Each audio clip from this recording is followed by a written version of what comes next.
From Washington, the McLaughlin Group, the American original. For over 2 decades, the sharpest minds, best sources, hardest talk. Geico, committed to providing service to its auto insurance customers for over 70 years. More information on auto insurance at geico.com or 1-800-947-AUTO, any time of the day or night. Smart global investing requires expertise from the ground up. With insights from local experts across the world, we have a unique perspective on global investing. Franklin Templeton Investments. Gain from our perspective. Somewhere in America, a city comes to life. It moves effortlessly, breathes easily. It flows with clean water.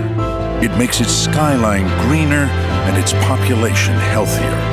All to become the kind of city people want to live and work in. Somewhere in America, we've already answered some of the nation's toughest questions. And the over 60,000 people of Siemens are ready to do it again. Siemens answers.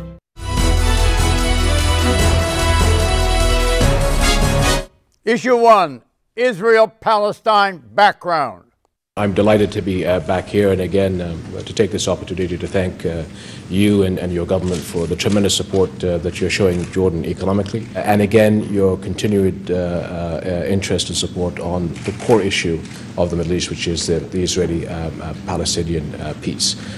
The core issue to which King Abdullah refers was laid out 2 days later by President Obama. On Thursday, the president described his elements of a viable Palestinian-Israeli coexistence as 2 fully independent states. The United States believes that negotiations should result in 2 states. We believe the borders of Israel and Palestine should be based on the 1967 lines with mutually agreed swaps, so that secure and recognized borders are established for both states. Also in his formal address within the U.S. Department of State on Thursday, the president emphasized that the state of Palestine should be fully sovereign and non-militarized. The full and phased withdrawal of Israeli military forces should be coordinated with the assumption of Palestinian security responsibility in a sovereign, non-militarized state. President Obama's strategy reportedly was that of a diplomatic preemptive strike on Thursday, whereby he would outmaneuver Prime Minister Netanyahu on Friday. The 2 leaders met at the White House. The Prime Minister rejected outright President Obama's call to use the 1967 borders. While Israel is prepared to make generous compromises for peace, it cannot go back to the 1967 lines. Because these lines are indefensible, because they don't take into account certain changes that have taken place on the ground, demographic changes that have taken place over the last 44 years. Question, is the Israeli-Palestinian problem now back to square one? I ask you, Pat. The Israeli-Palestinian peace process is as dead as it can be, John. Benjamin Netanyahu, in effect, just trashed the Obama suggestion. Frankly, I think Obama's been grossly misrepresented. He said, obviously, we start at the borders and there's going to be swaps of land. But Benjamin Netanyahu said, basically, we're not going back to those borders. We're going to keep troops in the Jordan Valley. We've got facts on the ground, which are going to remain established facts, which means the settlements. Quite frankly, John, there is no basis in what Netanyahu said and laid down as his conditions that the Palestinians or the Arabs can accept as a peace. So what we're doing is we're headed straight for the UN General Assembly in September, where the Hamas-Fatah combination, Palestinian government, I think will be seated as the government of the state of Palestine. Well, we don't want that. We don't want that. President Obama will oppose it in the General Assembly, and if it's in the Security Council, he will. But an overwhelming majority, including most of America's allies, will support it. Eleanor. That's right. The UN will, in effect, bless the Palestinian state, and the U.S. Will vote against it. And I think what the president was doing to try to head off or to create a new framework about what is inevitable is going to happen at the UN. And what he put forward is a statement of U.S. policy that has been well known in private circles since 2000. It was the basis of the agreement that President Clinton negotiated, and that many leaders feel that Arafat should have accepted and didn't. And the reason that Netanyahu is behaving the way he is he's a weak leader.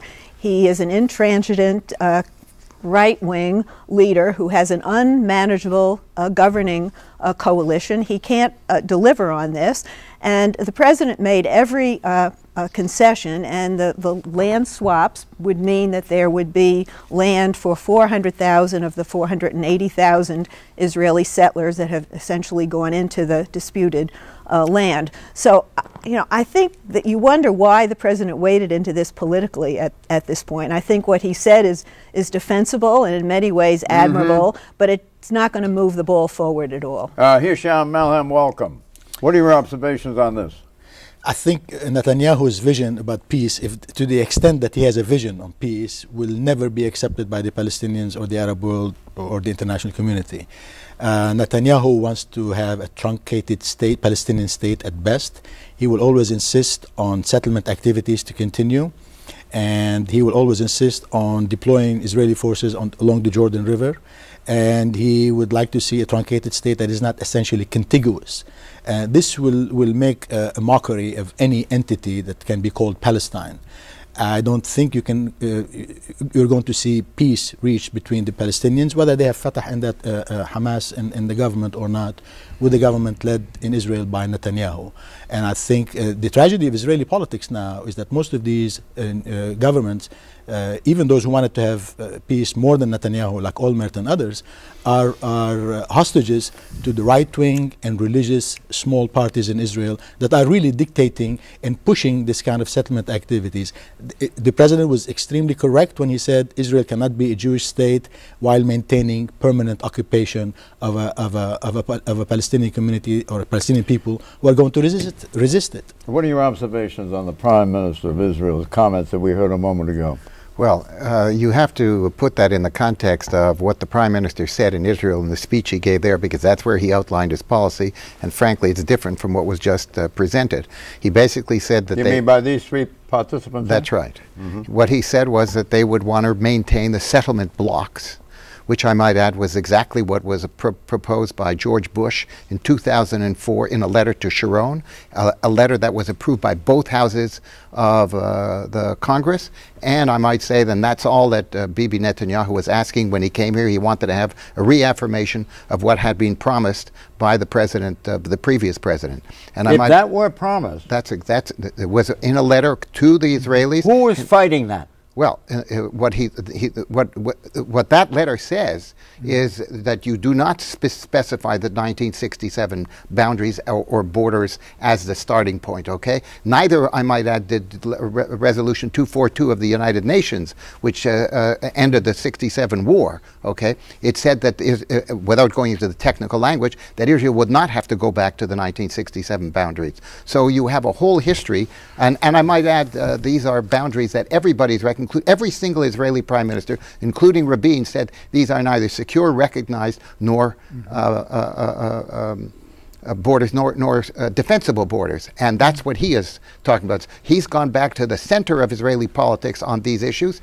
And I might say, what Bush did, what President Obama did, was completely inconsistent with the possibility of a good negotiation, because the one thing that the Israelis have to deal with the Palestinians, the principal card they have to play, is the issue of borders and the issue of territory, to get such things as an agreement on the Jordan River, not in the Jordan Valley, on the Jordan River, to protect from arms being smuggled in, to get a renunciation finally of the quote-unquote right of return, which has always been rejected. The politics of this, I think, are terrible for... And therefore, it seems to me what you have now is you take away the single most important issue that Israel has to negotiate with the Palestinians on. You're going to make the negotiations much more difficult, which is my main criticism of this thing. Not only should the president not have said this, he shouldn't have said anything, which is the only way they have these negotiations take place. I agree with Mort. He shouldn't have said, he should not have made this speech, in my judgment, John. But I think Netanyahu has made a terrible mistake. He got up there and he bulled the President of the United States. The President was trying to be accommodating, and he said, this is it, we're not doing this, we're not doing this, we're not doing this. And he sounded like he was giving directives and orders to the President. Wow, wait a minute. Let me respond to that. Not fair. Don't you think when the President laid down this is the way it's going to be, with that almost that tone of voice on Thursday, the President has been grossly missed. Let me talk to him. Hold on. The American government sent a representative to the Israeli government and said to them, don't worry, there's going to be nothing serious that you're going to have to worry about in the President's speech. This whole issue of the 1967 borders or boundaries was added at the very end. In effect, they trapped Netanyahu, and it undermined the relationship. You know what that's called? That's called betrayal. Yes, that's exactly what they feel. Betrayal of what? The Israelis do not feel that they have the Americans at their back for the first time since the founding of the State of Israel. This is what you just described goes beyond that. That's right. You want to speak to that? Yeah, sure. Look, in February of 2010, Secretary Clinton essentially made the same statement. 67 borders with mutual agreed upon swaps.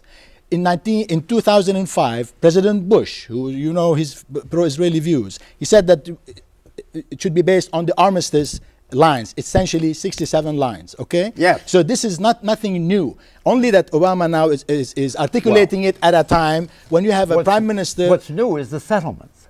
Yeah, but this is an Israeli prime minister who insists on continuing settlement activities, and this whole business that Mort was referring to, the letter from Bush to Sharon, does not give the Israelis the right to continue building settlements unopposed. And if you go back and read Dan Kurtzer, who is the American ambassador to Israel, he debunks this whole argument as this discussion demonstrates, you practically have to be a Talmudic scholar to go back to all of the permutations of this issue. But I must say, as a reporter, when you talk to people who have worked this issue, the first thing they say to you is the President didn't say anything new, that the previous agreements have all been based on the starting points of those pre-67 borders. But what he did different was stand up and say it out loud. This has always been part of private negotiating. There were a couple of squishy words the President used. One was non-militarized state. What does that mean? Get off a non-militarized state. It means a state that's geared to go to war. That's one of the alternate meanings. Besides, they've been saying this for years. Everybody agrees with that. Let Mort in here. Hold on. Let Mort in here. Everybody agrees with non-militarized. Wait a minute. That's not true. It's not true. Everybody's a little squishy.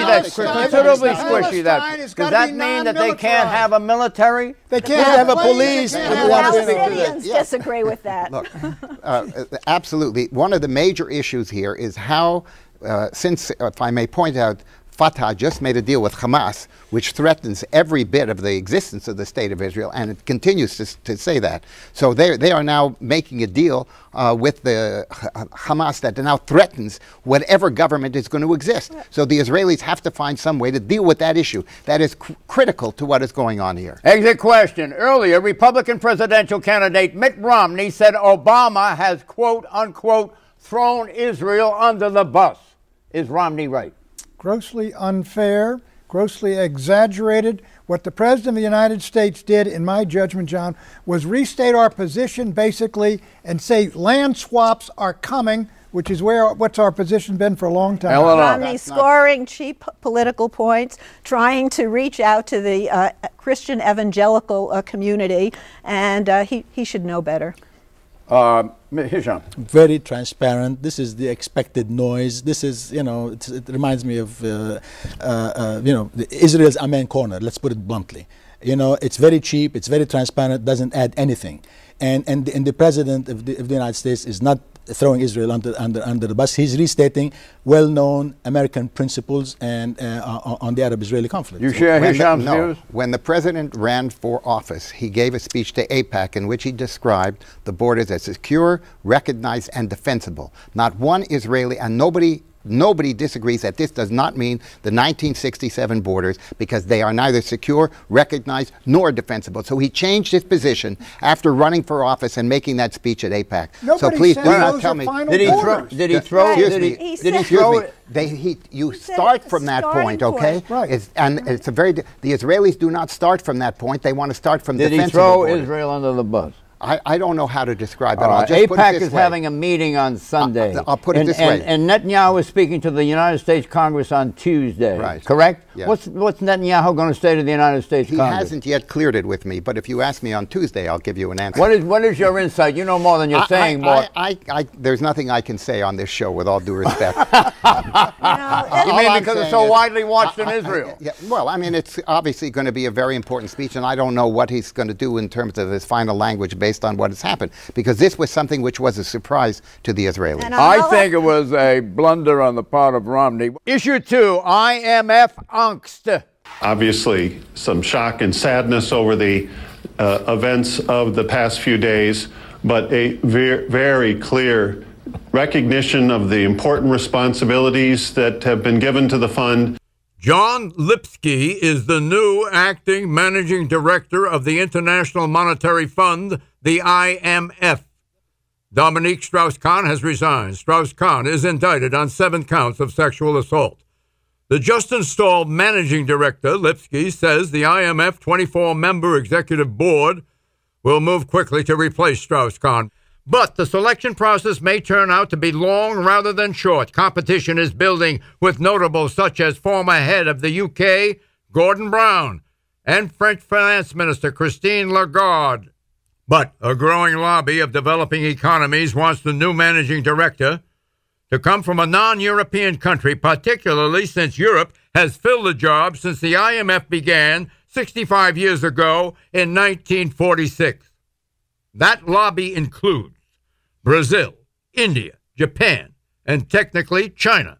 Another growing lobby of developed countries from Europe want the tradition of a European managing director to be continued. They say that because of difficulties with debt among Western European economies, namely Greece, Ireland, Portugal, Spain, the European tradition should remain in place. Question, is a non-European IMF director a wise idea at this juncture, Pat? It certainly is not, John. The reason is the IMF is the mechanism through which the Europeans are funneling American dollars to bail out Greece, Portugal, and the other countries of Europe, Ireland, which are in actuality bailouts of those banks. A lot of the third world countries or developing countries are saying, you know, the Westerners have had the IMF for a long time. They use it as their private piggy bank. They don't give us the same deals they give to Greece and Portugal. The Europeans have got to have it, and I can tell you they're going to keep it. Christine Lagarde is very able. She's first in line. She's basically... What about Gordon? Gordon Brown has been killed by Cameron. He's gone, and he ain't going to get it. But I'll tell you, she's got a little bit of a problem. He knows the science. He knows the science pretty well. He doesn't get along with the Prime Minister of Great Britain, John. What do you think? What are your thoughts? I do agree. It's absolutely going to be a European, because many of the European countries are in trouble. It's not just Greece and Portugal. It's Italy, and it's and any number of why am I drawing Club Med? All the Club Med. And they are in terrible shape, and the German banks in particular are critical, and Germany and England are critical for this, and they're going to spend all of their money, a huge amount of money, because in fact, as Pat says, it really is bailing out the European banks. So you must have a European. Look, all of these post-Second World War institutions, international institutions, IMF, not the World Bank. No, World Bank. Really? The Security Council should be reviewed because of the changing reality, economic reality, strategic reality, political reality. Now you have Brazil, you have India, you have China, and South Africa. You have all of these nations. You have to accommodate. I'm not saying that this time the IMF director is not going to be from Europe. Probably the Europeans who created all this mess. You think also the tendency of these international institutions to bloat, to feed on themselves, to expand, to multiply with bureaucrats. But that's the world as it is today, not in 1946. You look at the 5 divisions of the World Bank, for example. Are they duplicating each other? Are they giving out cushy jobs? Of course they do that. They do that at the UN, they do it at the IMF, they do it at the World Bank, we do it in American bureaucracies. That's another issue. Who is the big overseer of these international institutions? They oversee themselves? They answer to themselves? As long as they are transparent. Ultimately, their government. Ultimately, it's their government. Because they don't. The governments have to provide the funding. Are they awarded to the candidates rather than the candidates who fill the job? No. Look, Strauss-Kahn was a brilliant manager of the IMF, and he was an extraordinary the IMF. He saved it, and he was playing an amazing role in trying to save the European banking system. Can he save himself? No. I don't. I think he's got a few problems. What makes you think that? Well, since I'm involved with a tabloid newspaper, I'm concluded that he definitely has a few problems, John. Well, I don't want to go into this because yours is a family show, but his, shall we say, his personal life certainly is going to dominate his professional business. This show is more like a mafia family when it comes right down. Well, no, I wouldn't call it that. Don't you think? No, I think there are people there who are really... Who's the capo? Who's the capo? But the question is, these are people who are doing it... You are, but because of Strauss-Kahn's really abhorrent and gross behavior, the IMF, everybody's now taking cheap shots at the IMF, but they've been doing a very good job in Europe, and the Europeans are overrepresented on the board, and so that will... And the Greeks are cheering at Strauss-Kahn's downfall because he really put together a package that's making them very unhappy. Exit question. Given the global economic meltdown we just experienced, can you make the case that the IMF is ineffective and unnecessary? Pat Buchanan. Look, our friend Bill Simon, Milton Friedman, and George Shultz 10 years ago said it should be abolished, John. We closed the gold window in 1971. Right. It was established to maintain the values of currency and to loan money for people who had balance of payments problems. No, that Bretton Woods is dead. Do those individuals feel the same way that they did earlier? Well, two of them are dead. Remaining free.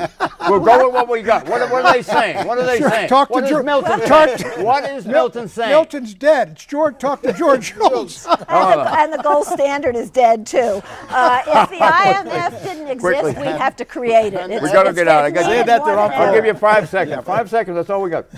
What do you think? I think it is still necessary, but it should be reformed. Yeah. Reformed? Yes. Reformed. This conversation is dead, John.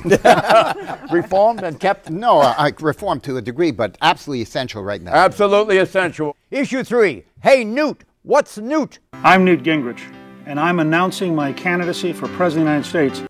Newt Gingrich, former Speaker of the House of Representatives, officially announced that he will seek the Republican nomination for the 2012 presidential race 15 months from now. 4 days after the announcement, on Sunday, Gingrich attacked Wisconsin Republican Congressman and the chairman of the House Budget Committee, Paul Ryan. Gingrich criticized Ryan's plan to reform Medicare. Under the current Medicare system, the federal government uses tax dollars to pay for health care for the elderly.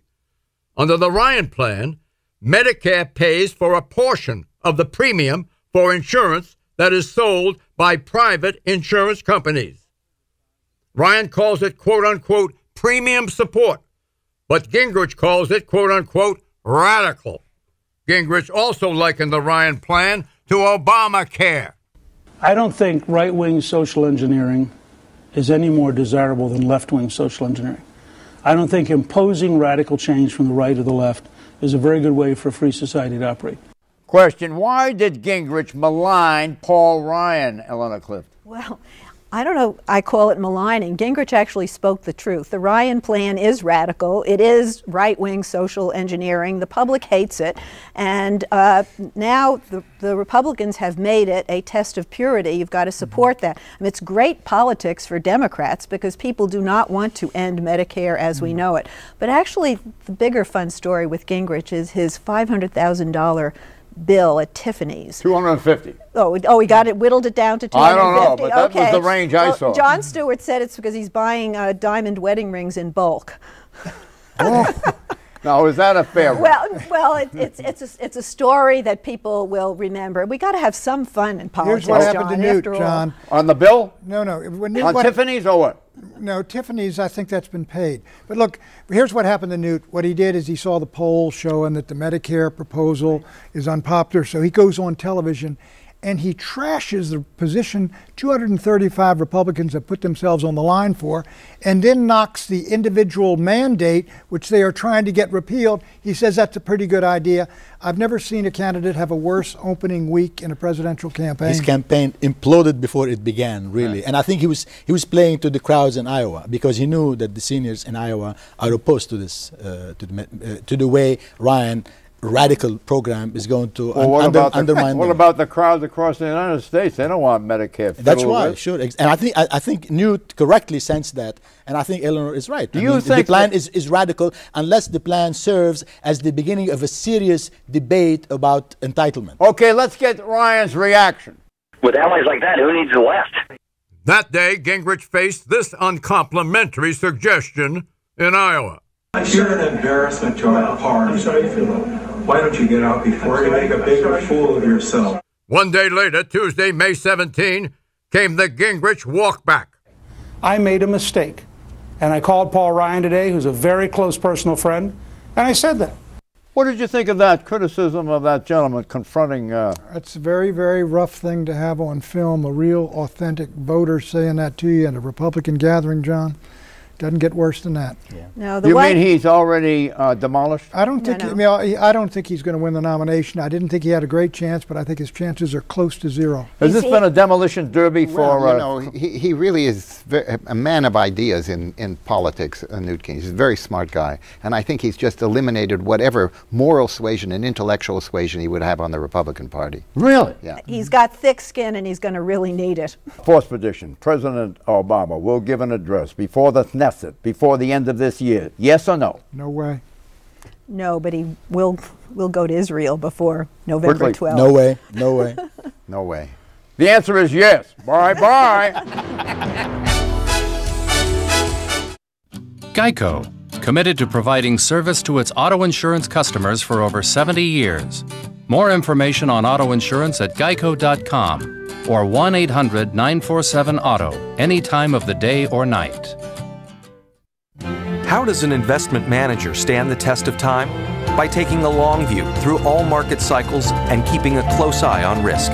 Franklin Templeton Investments, a solid approach to investing for over 60 years. Gain from our perspective. If, for such a small word, it packs a wallop. If I live to 100, if Social Security isn't enough, if my heart gets broken, if she says yes. We believe IF should never hold you back.